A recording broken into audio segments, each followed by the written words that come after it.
Salut tout le monde, j'espère que vous allez bien. Moi c'est Chita, comme d'habitude, je vous reviens avec des petits insights de choses que j'ai observées à gauche et à droite.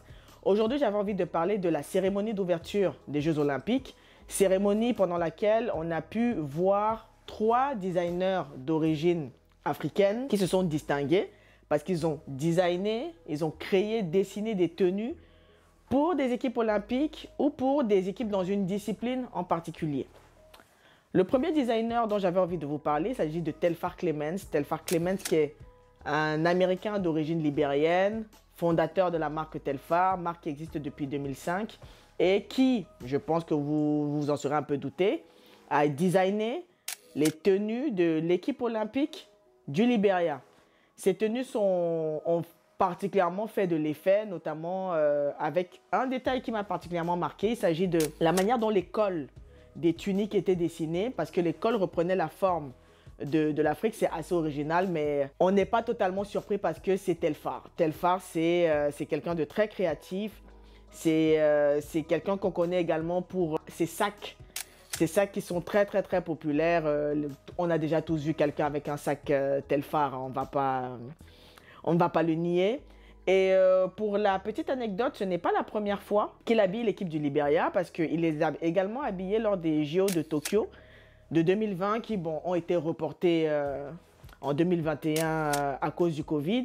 Donc c'est assez intéressant de voir un designer comme lui s'insérer dans le monde du sport et notamment pour le compte de son pays d'origine, le pays d'origine de ses parents, le Libéria. Le deuxième designer dont j'avais envie de vous parler, c'est quelqu'un dont je vous ai déjà parlé dans une précédente vidéo. Il s'agit de Fodé Doumbouya, fondateur de la marque Labrum London. Labrum qui est une marque qui existe depuis 2015. Fodé Doumbouya a designé pour le compte de l'équipe olympique de Sierra Leone. Sierra Leone, pays dont il est originaire.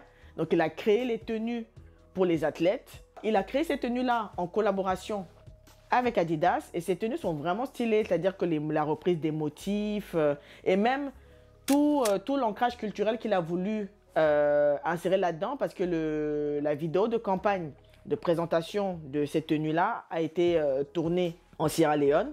Et pour rappel, pour ceux qui ne savent pas, Labrum London, c'est une marque qui existe depuis 2015 et dont le designer a vraiment à cœur de créer un pont entre les codes vestimentaires occidentaux et les cultures ouest-africaines.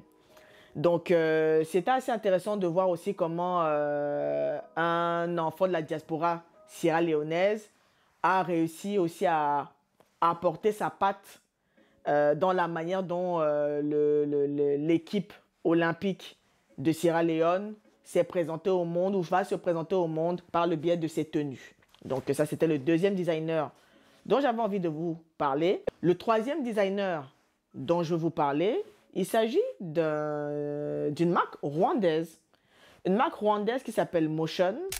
Et contrairement aux deux premiers cas où on a Telfar qui a habillé le Libéria et Fodé de Labrum qui a habillé la Sierra Leone, le cas de la marque Motion, c'est qu'ils n'ont pas habillé le Rwanda, mais ils ont habillé l'équipe de basket du Soudan du Sud.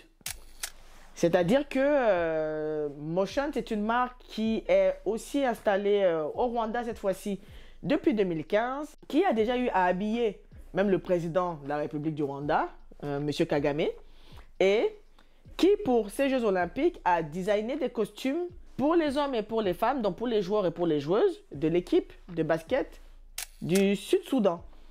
Ça a créé une espèce de mini polémique dans la scène créative rwandaise où on décriait un peu le fait que le comité olympique rwandais n'ait pas fait appel à ses talents locaux pour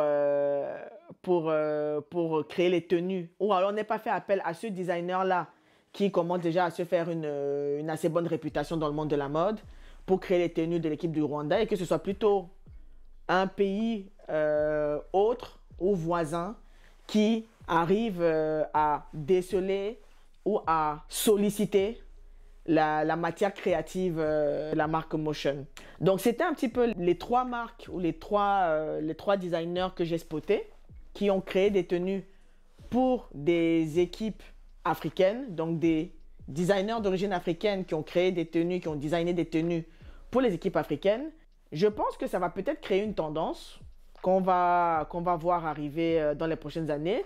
Qui sait, peut-être que maintenant les équipementiers, notamment dans le cas de Labrum où il s'agissait d'une collaboration entre Labrum et Adidas, peut-être que désormais les équipementiers d'équipes sportives feront appel à des créatifs originaires des pays qu'ils sponsorisent pour imaginer, parce qu'on a déjà vu on l'a déjà vu par le passé lorsque Nike a eu à travailler avec Graz Ladoja pour designer le kit de la Coupe du Monde pour l'équipe du Nigeria, ce fameux kit qui a été très très populaire et qui a fait très grand bruit, notamment lorsqu'on a observé le shooting photo et tout l'ancrage culturel qu'il y a autour, parce que le soft power nigérian était réellement en train de prendre de l'ampleur avec des artistes comme Wizkid, Davido, etc. qui devenaient de plus en plus populaires à l'international.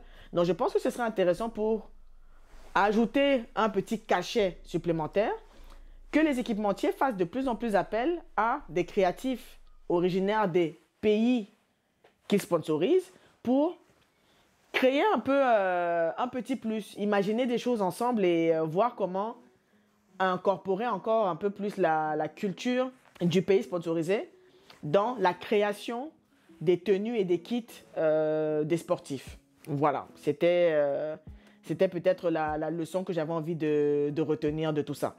Donc j'espère que cette vidéo vous a plu. Je vous donne rendez-vous très bientôt pour une prochaine. Et d'ici là, prenez soin de vous. Peace!